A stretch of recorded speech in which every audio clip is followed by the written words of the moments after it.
Mereka datang dari negeri yang merasa sudah selesai membangun masa depan. Tapi yang mereka lihat di Indonesia justru membuat cara lama mereka memandang dunia mulai retak.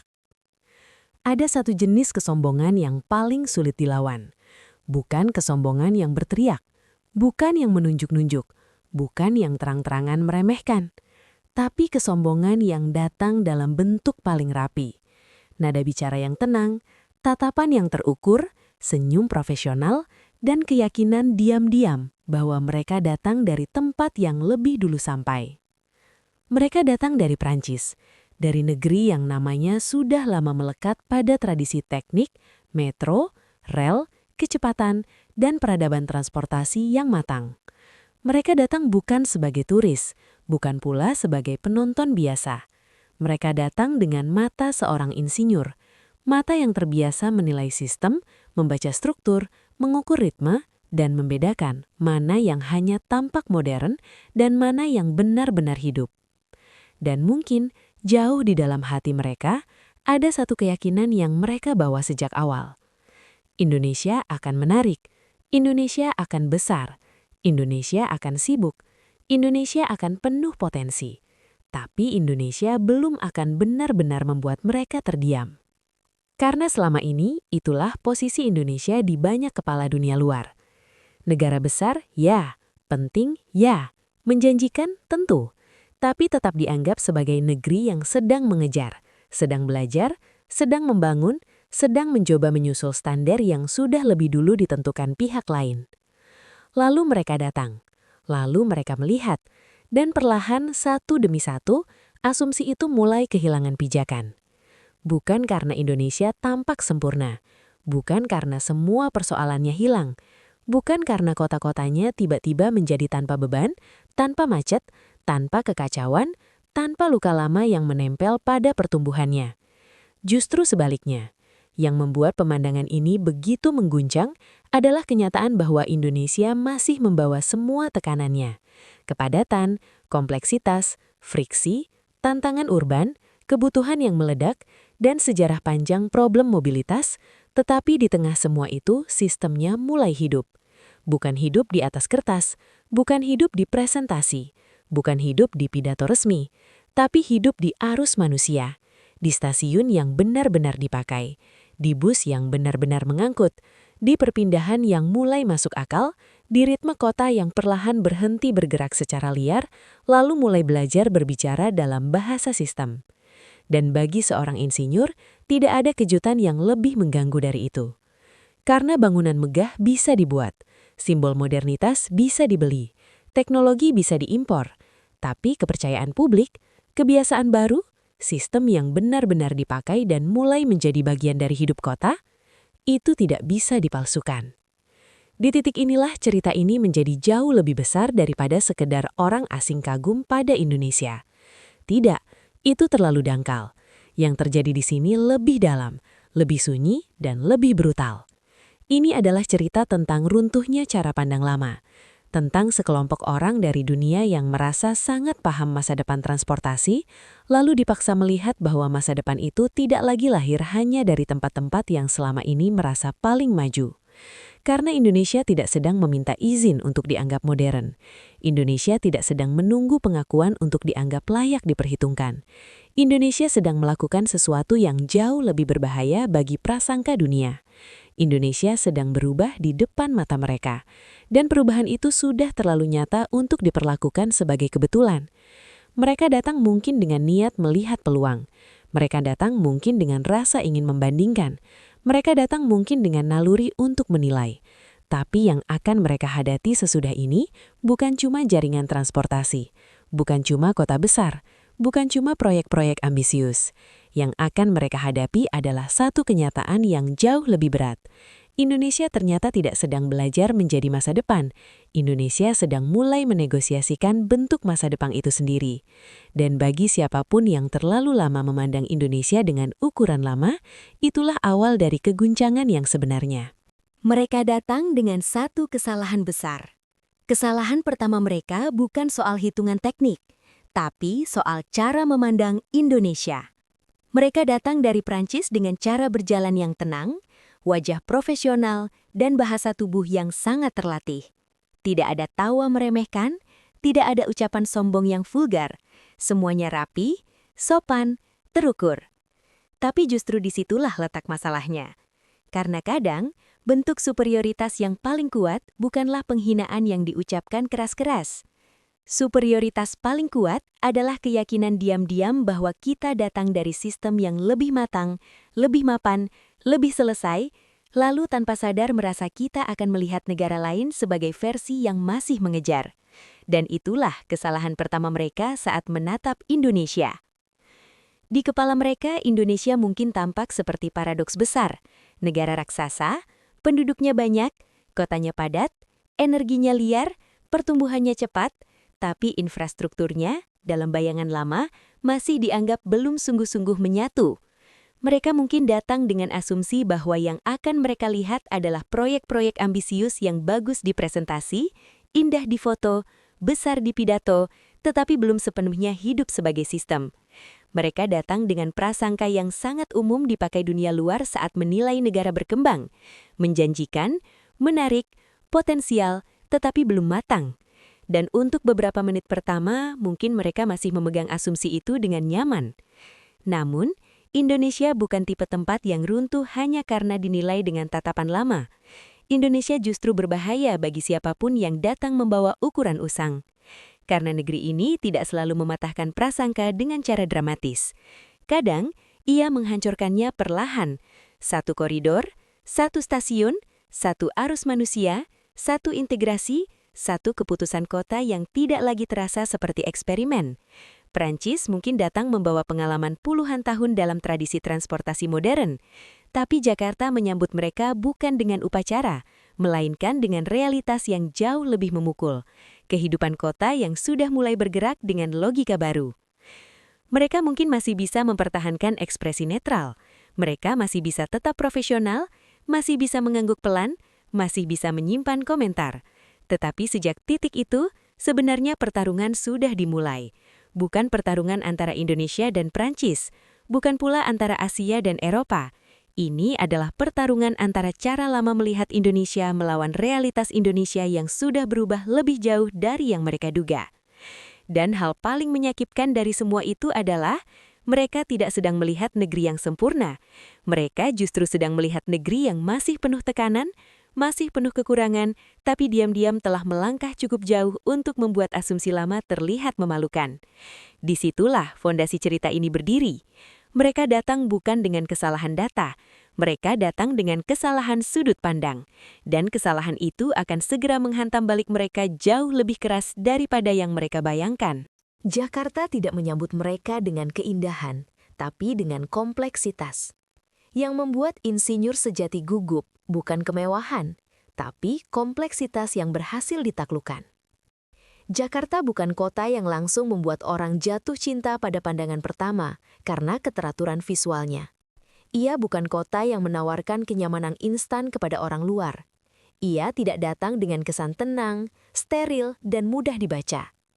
Jakarta datang seperti ombak besar, padat, cepat, berlapis, penuh tekanan, penuh suara, penuh manusia yang bergerak dengan urgensi masing-masing. Bagi orang biasa, ini mungkin melelahkan. Tapi bagi seorang insinyur transportasi, inilah ujian sesungguhnya. Karena kota yang mudah ditata tidak terlalu mengesankan. Yang mengesankan adalah kota yang hampir mustahil ditata, lalu tetap berhasil dibuat bergerak.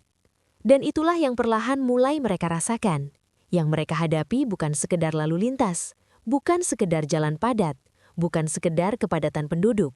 Yang mereka hadapi adalah realitas sebuah kota megapolitan yang sudah terlalu lama dikenal sebagai simbol kemacetan. Tetapi kini mulai membangun logika mobilitas baru di tengah kekacauan lamanya. Itu bukan pekerjaan sederhana. Itu bukan soal menambah kendaraan umum lalu selesai. Itu soal mengubah cara jutaan manusia berpindah, menyambung moda, menata ritme, dan menurunkan friksi dari sistem yang sebelumnya berjalan secara terputus-putus. Perancis datang dari tradisi teknik yang kuat. Mereka tentu paham bahwa membangun sistem transportasi bukan hanya urusan rel, stasiun, atau rolling stock. Sistem transportasi adalah urusan psikologi publik, desain perpindahan, Waktu tunggu, kebiasaan, akses, integrasi, dan kepercayaan. Dan justru karena mereka mengerti itu, mereka tidak bisa dengan mudah mentertawakan Jakarta. Sebab makin lama mereka mengamati, makin jelas satu hal. Kota ini memang belum selesai, tetapi kota ini tidak lagi bergerak secara buta. Ada sesuatu yang sangat mengganggu bagi orang yang terbiasa memandang dari atas ketika melihat Jakarta. Kota ini tidak menunjukkan kemajuan dalam bentuk yang bersih dan mudah dipuji. Ia menunjukkan kemajuan dalam bentuk yang jauh lebih berat. Kemampuan bertahan sambil berubah. Dan itu jauh lebih sulit, jauh lebih mahal secara politik, jauh lebih rumit secara teknis, jauh lebih menyakitkan dalam eksekusi. Mereka mungkin awalnya berharap akan melihat Indonesia sebagai tempat dengan beberapa proyek menarik yang berdiri di tengah masalah lama. Tetapi Jakarta memberi gambaran yang berbeda. Jakarta seolah berkata, kami membangun bukan setelah semua masalah selesai. Kami membangun sambil bertarung dengan semua masalah itu sekaligus. Di titik inilah rasa hormat mulai tumbuh meski mungkin belum diucapkan. Karena seorang insinyur sejati tahu kompleksitas yang berhasil ditaklukkan selalu lebih layak dihormati daripada kemewahan yang lahir di medan yang mudah.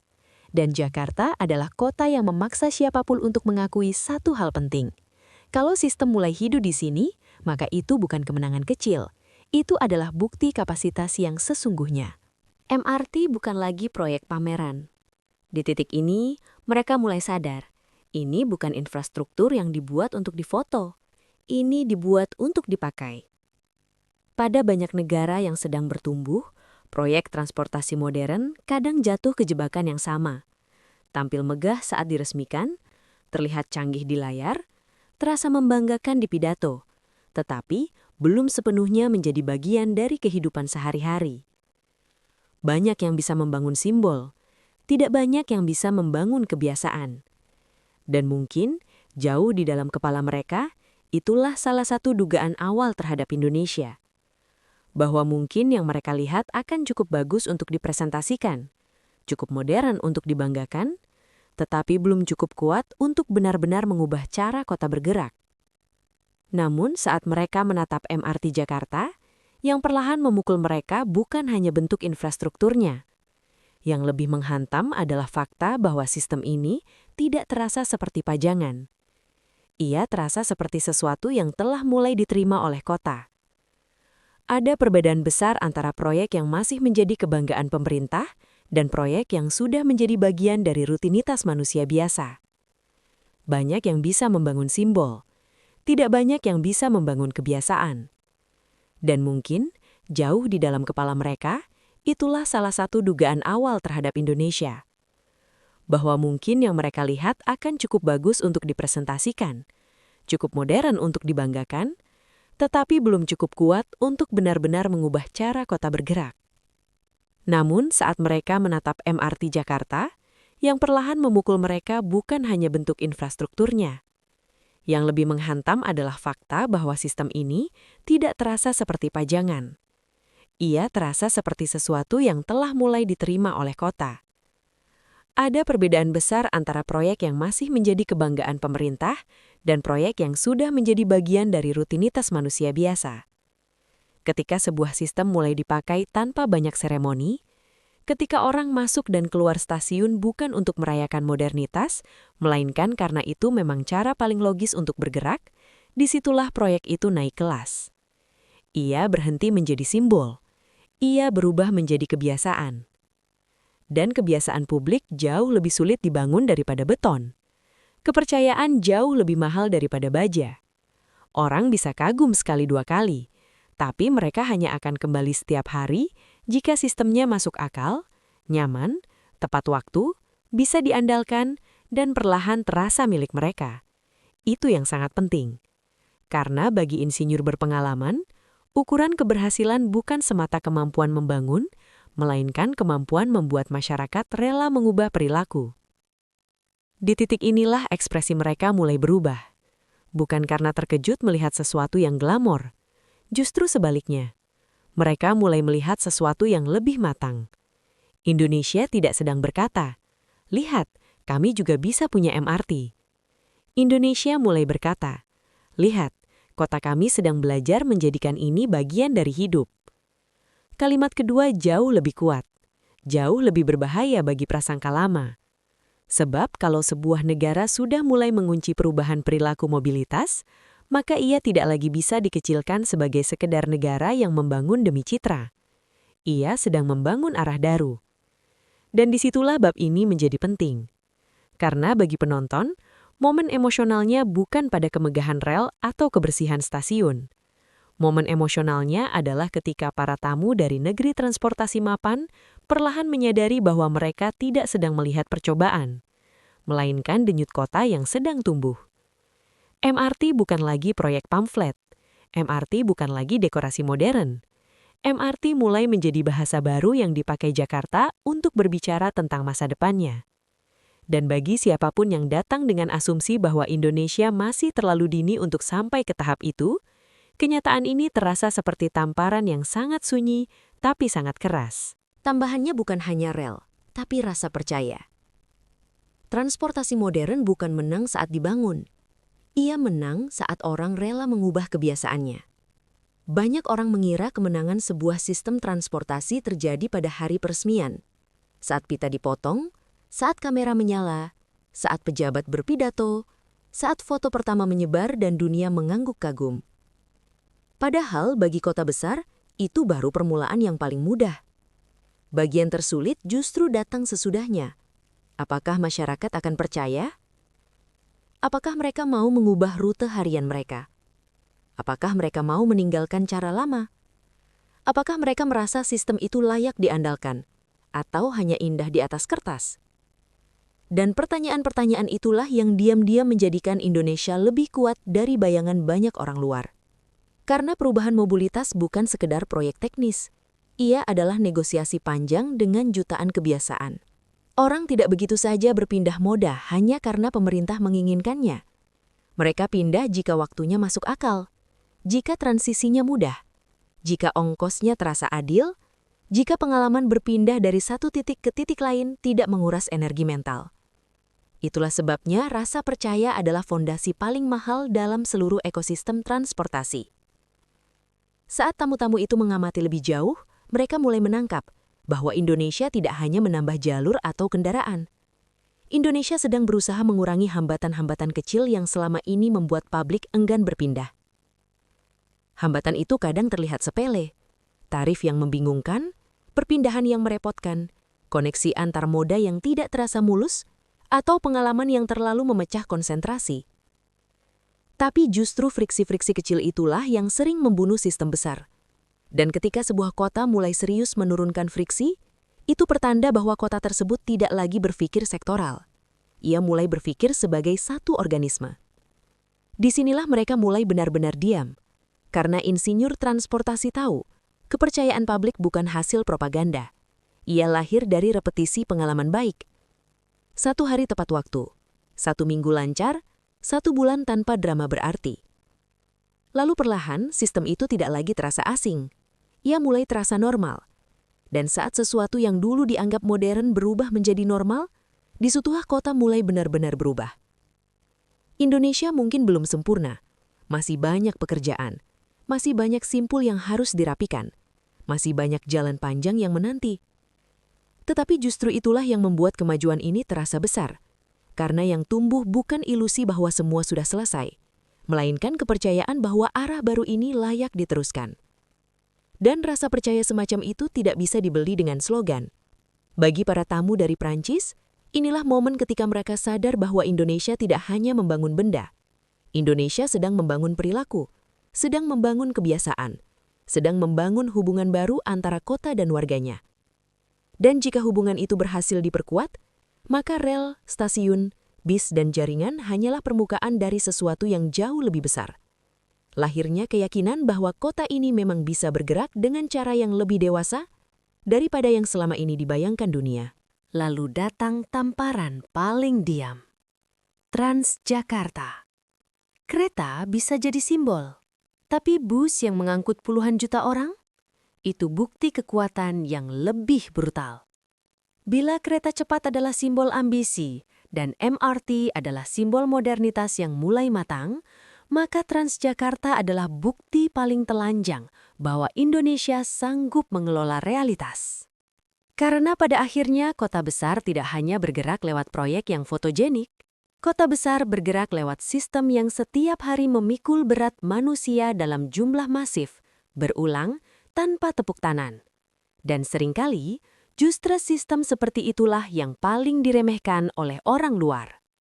Mungkin para tamu dari Prancis itu awalnya lebih siap terkesan oleh rel, stasiun, dan teknologi yang lebih mudah dibaca sebagai kemajuan. Tapi kota seperti Jakarta tidak hidup hanya dengan simbol.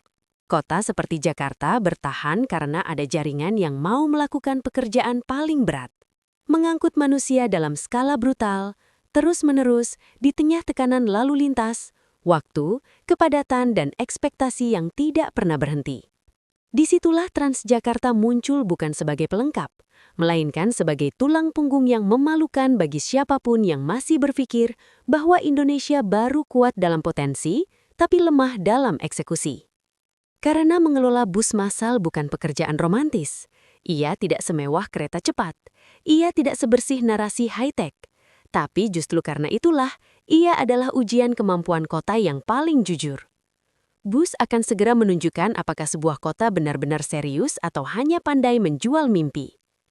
Bus akan memperlihatkan apakah integrasi sungguh dipikirkan, apakah disiplin operasi dijaga, apakah ritme manusia dipahami, apakah keputusan-keputusan teknis mampu bertahan dalam tekanan harian.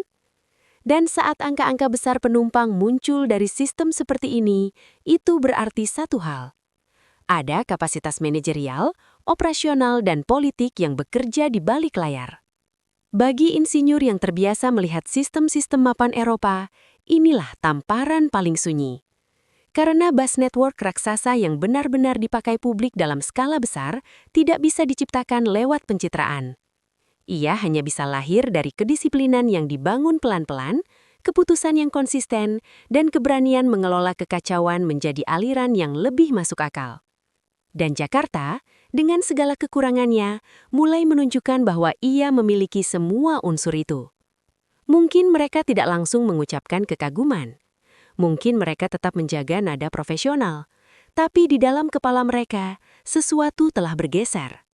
Mereka mulai melihat bahwa Indonesia bukan hanya sedang belajar membuat transportasi modern yang terlihat bagus. Indonesia juga sedang menunjukkan bahwa ia mampu menata sistem angkutan massal yang bekerja pada level paling berat, level manusia sehari-hari. Dan kalau sebuah kota sanggup menang di level itu, maka dunia tidak bisa lagi memandangnya dengan bahasa lama.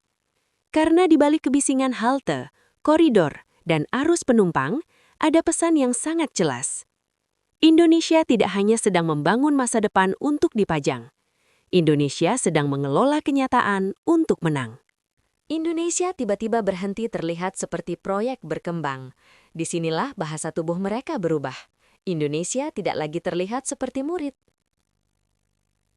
Ada satu momen yang hampir tidak pernah terdengar dalam laporan resmi, tetapi sangat terasa dalam interaksi nyata. Momen ketika seseorang yang semula datang untuk menilai, tiba-tiba mulai berhenti memakai nada menggurui. Bukan karena dipaksa, bukan karena malu, tapi karena realitas di depan matanya sudah terlalu kuat untuk disederhanakan. Itulah yang perlahan terjadi. Sedikit demi sedikit, Indonesia berhenti terlihat seperti negara yang sekedar mengejar, dan perubahan persepsi semacam itu jauh lebih penting daripada pujian. Sebab selama bertahun-tahun, banyak negara besar dipandang dunia melalui hierarki tak tertulis. Ada negara yang dianggap pencipta standar, ada yang dianggap pengikut, ada yang dianggap produsen gagasan, ada yang dianggap pasar pelaksana. Ada yang diasosiasikan dengan kematangan sistem, ada yang diasosiasikan dengan potensi yang belum selesai. Indonesia terlalu lama ditempatkan dalam kategori kedua. Besar, penting, menarik, tapi seolah belum sampai pada titik di mana dunia harus benar-benar menontonnya dengan rasa hormat teknis. Dan justru disinilah cerita ini berubah.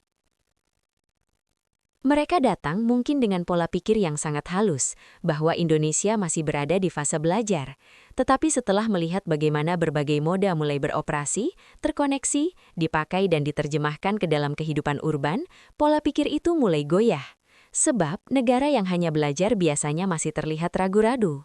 Indonesia, sebaliknya, mulai terlihat sedang mengambil keputusan besar sambil menerima risiko, membangun sambil menanggung kritik, dan bergerak sambil memperbaiki kekurangan. Itu bukan pola murid, itu pola negara yang mulai percaya pada kapasitasnya sendiri. Dan bagi pihak yang datang dari tradisi teknik matang, melihat perubahan seperti itu bisa sangat mengganggu. Karena mereka sadar, jika negara sebesar Indonesia benar-benar masuk ke fase percaya diri operasional, maka pengaruhnya tidak akan kecil. Indonesia bukan kota kecil, bukan negara kecil. Apapun yang berhasil atau gagal di sini, punya skala yang memaksa dunia memperhatikan. Maka saat Indonesia tidak lagi terlihat takut mengambil langkah, itu bukan cuma kabar baik dalam negeri. Itu adalah sinyal regional, bahkan global. Mungkin mereka belum ingin mengakui semuanya. Mungkin mereka masih menyisakan kritik, dan itu wajar. Indonesia memang belum selesai. Tapi yang membuat mereka benar-benar kehilangan kenyamanan lama adalah fakta bahwa kritik itu tidak lagi cukup untuk membatalkan kemajuan yang sedang terjadi. Dahulu, beberapa kekurangan mungkin cukup untuk menegaskan narasi lama bahwa Indonesia tertinggal. Sekarang, kekurangan itu tetap ada, tetapi tidak lagi mampu menutupi perubahan arah yang sudah terlalu jelas. Disitulah bahasa tubuh mereka berubah. Mereka tidak lagi memandang Indonesia sebagai murid yang harus diberi nilai. Mereka mulai memandang Indonesia sebagai aktor yang sedang menulis jalannya sendiri. Dan saat perubahan itu terjadi, yang runtuh bukan hanya stereotype. Yang runtuh adalah posisi psikologis lama yang membuat sebagian dunia merasa selalu berada satu langkah di depan.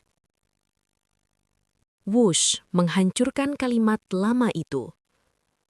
Kalimat lama dunia tentang Indonesia runtuh ketika kecepatan akhirnya punya nama. Selama bertahun-tahun, ada satu kalimat tak tertulis yang sering menempel pada Indonesia di mata banyak pengamat luar. Negara ini terlalu besar, terlalu rumit, terlalu padat, terlalu birokratis, terlalu banyak tantangan untuk benar-benar bergerak cepat. Kalimat itu mungkin tidak selalu diucapkan dengan nada kasar, tetapi ia hidup di banyak kepala. Ia hidup dalam keraguan investor, dalam skeptisisme analis, dalam nada hati-hati banyak pihak asing yang menganggap Indonesia akan selalu membutuhkan waktu lebih lama untuk sampai pada lompatan besar. Dan kemudian, datanglah satu simbol yang membuat kalimat itu mulai terdengar kuno. Wush. Wush lebih dari sekedar kereta cepat. Dalam storytelling, wush adalah benturan psikologis. Ia mengubah cara orang menilai kecepatan Indonesia. Bukan hanya secara literal, tetapi juga secara mental. Karena begitu sebuah negara yang selama ini dipandang penuh hambatan berhasil mengoperasikan sistem berkecepatan tinggi yang nyata, digunakan dan dibicarakan serius, maka seluruh kerangka lama tentang terlalu rumit untuk maju cepat mulai rapuh. Dunia bisa berdebat tentang banyak aspek, tapi satu hal tidak bisa disangkal. Simbol kecepatan itu kini sudah ada, berdiri, bergerak, dan membawa manusia. Bagi seorang insinyur Perancis, ini bukan sekedar objek transportasi. Ini adalah pergeseran posisi. Perancis datang dari peradaban teknik yang akrab dengan TGV, jaringan modern dan sejarah panjang transportasi rel. Maka ketika mereka menatap Indonesia memiliki simbol kecepatan sendiri, mereka tidak sedang melihat negara yang mencoba bermain-main dengan citra. Mereka sedang melihat negara yang mulai memindahkan dirinya ke percakapan yang berbeda. Percakapan tentang keberanian teknis, tentang skala ambisi, tentang kemampuan mewujudkan proyek yang dahulu terasa terlalu jauh untuk dibayangkan. Dan justru disinilah dampaknya paling brutal, karena kecepatan selalu punya makna simbolik yang lebih besar daripada fungsi teknisnya. Kecepatan adalah citra peradaban. Ia menandakan efisiensi, arah, kepercayaan diri, dan keberanian meninggalkan lambannya masa lalu. Jadi, ketika Indonesia memiliki simbol semacam itu, dunia tidak hanya melihat alat transportasi baru, dunia melihat perubahan kepribadian bangsa.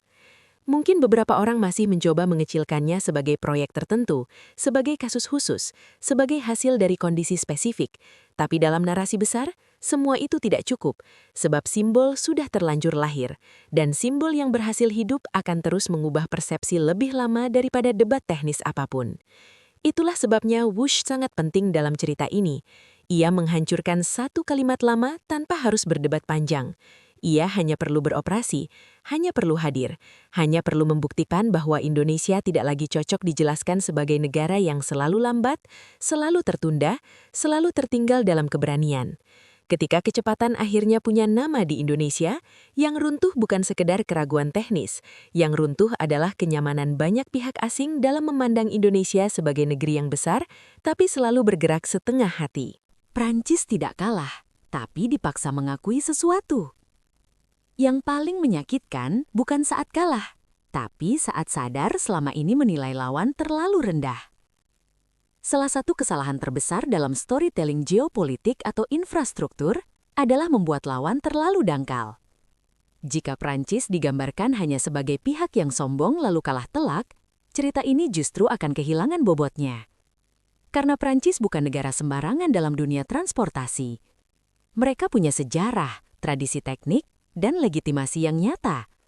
Mereka datang dari peradaban yang sudah lama berkutat dengan metro, tram, rel modern, sistem kota, dan bahasa teknologi yang diakui dunia.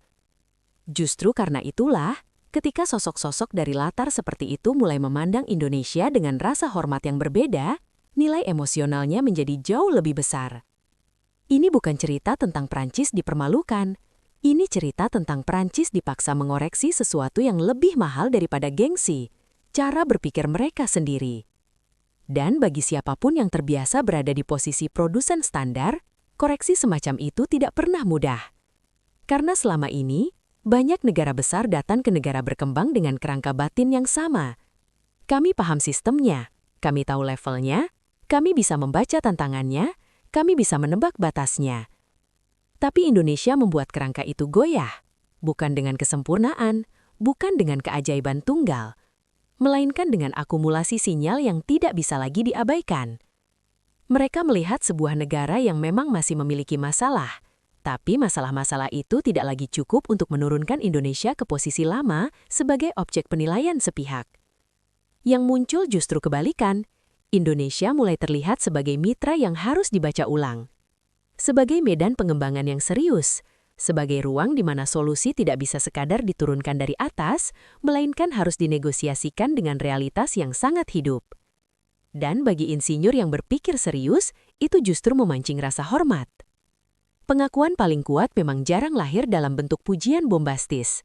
Kadang ia lahir dalam perubahan nada, dalam cara bertanya yang lebih hati-hati, dalam keputusan untuk mendengarkan lebih lama. Dalam kesadaran bahwa kita tidak bisa lagi masuk ke ruangan dengan asumsi bahwa kita otomatis paling paham. Dan kemungkinan besar, itulah yang terjadi. Mereka mungkin tetap profesional, tetap elegan, tetap terukur. Tapi di dalam diam itu, ada sesuatu yang bergeser. Indonesia tidak lagi dibaca sebagai pasar yang hanya menunggu untuk diberi solusi. Indonesia mulai dibaca sebagai kekuatan yang memiliki logika, ritme, dan arah sendiri. Itulah mengapa bab ini penting, karena kemenangan terbesar Indonesia di sini bukan membuat Prancis terlihat kecil.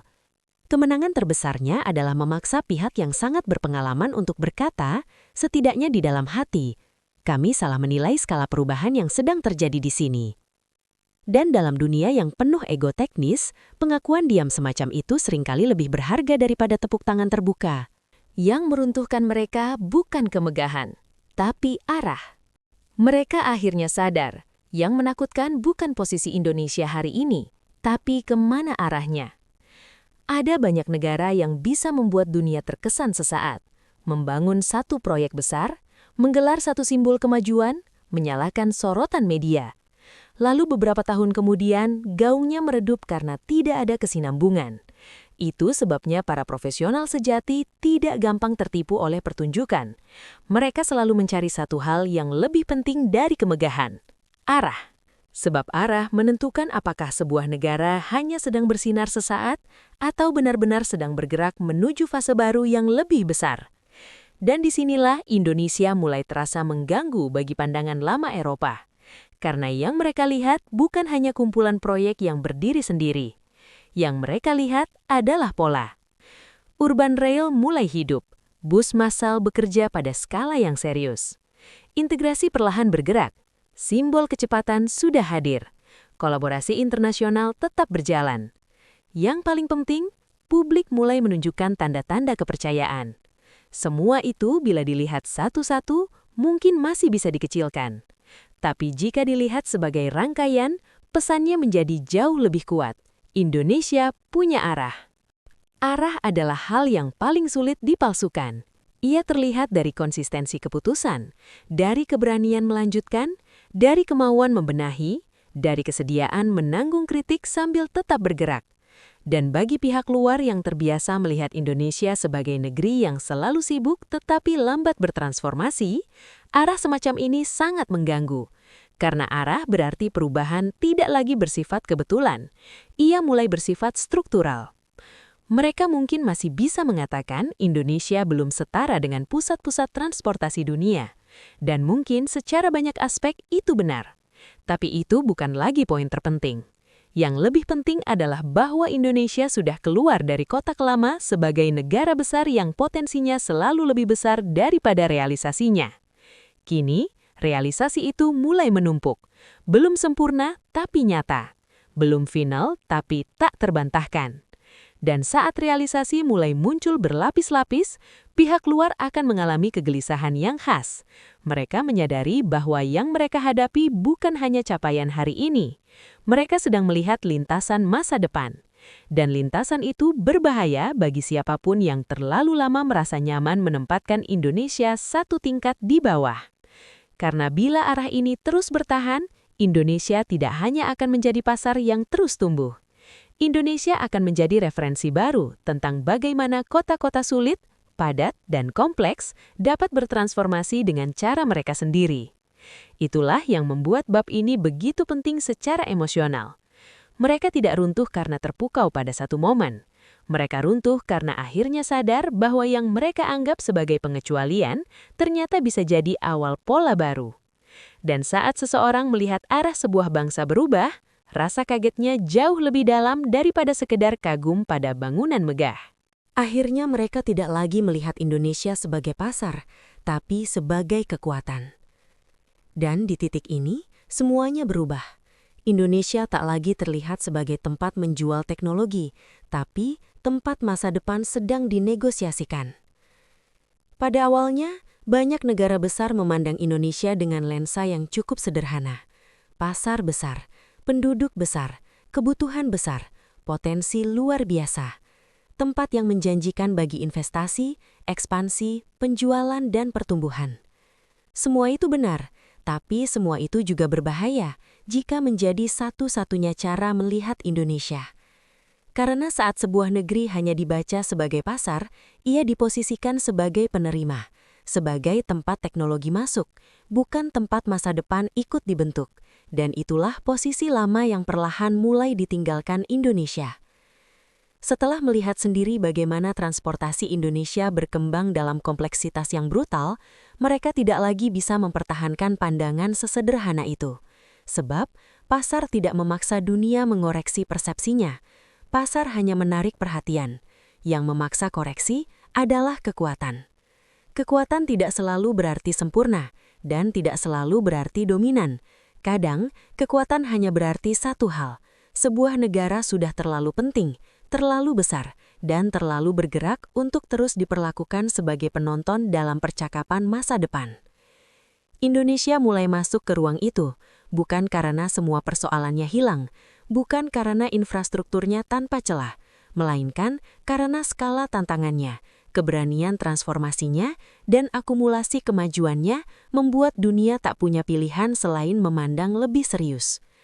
Ketika sebuah negara mampu menunjukkan bahwa ia bisa menguji solusi mobilitas pada medan yang begitu padat, rumit, dan keras, maka negara itu tidak lagi hanya membeli teknologi. Ia sedang ikut menentukan mana teknologi, desain sistem, dan pendekatan kebijakan yang benar-benar tahan banting. Disitulah posisi psikologis Indonesia berubah, dari objek menjadi subjek, dari target pasar menjadi medan pengaruh, dari tempat yang dulu sering dijelaskan oleh pihak luar, menjadi tempat yang mulai memaksa pihak luar untuk belajar membaca dengan lebih rendah hati. Dan bagi para insinyur Prancis itu, mungkin inilah momen paling sunyi, sekaligus paling berat. Mereka datang membawa keyakinan bahwa mereka akan melihat peluang. Lalu mereka pulang dengan kesadaran bahwa mereka juga sedang melihat kekuatan yang tumbuh. Kekuatan ini bukan kekuatan yang berteriak. Ia tidak muncul sebagai deklarasi. Ia lahir dari keberulangan sistem, dari kepercayaan yang tumbuh, dari kota yang pelan-pelan memaksa dirinya menjadi lebih dewasa. Dan justru karena ia lahir diam-diam, dampaknya jauh lebih kuat. Indonesia tidak memohon untuk dianggap penting. Indonesia mulai membuat pengabaian terlihat bodoh. Di titik akhir inilah seluruh cerita menemukan maknanya, bahwa yang benar-benar berubah bukan hanya transportasi Indonesia. Yang berubah adalah posisi Indonesia dalam mata mereka. Tidak lagi sekadar tempat untuk datang, menjual dan menjelaskan, tetapi tempat di mana masa depan mobilitas kota besar sedang diuji, dinegosiasikan, dan perlahan dibentuk. Dan bagi siapapun yang datang dengan rasa superior diam-diam, kesadaran itu mungkin adalah pukulan paling halus dan paling menghancurkan. Pada akhirnya, yang runtuh hari itu bukan rel, bukan jalan, bukan asumsi teknis kecil. Yang runtuh adalah cara lama dunia memandang Indonesia.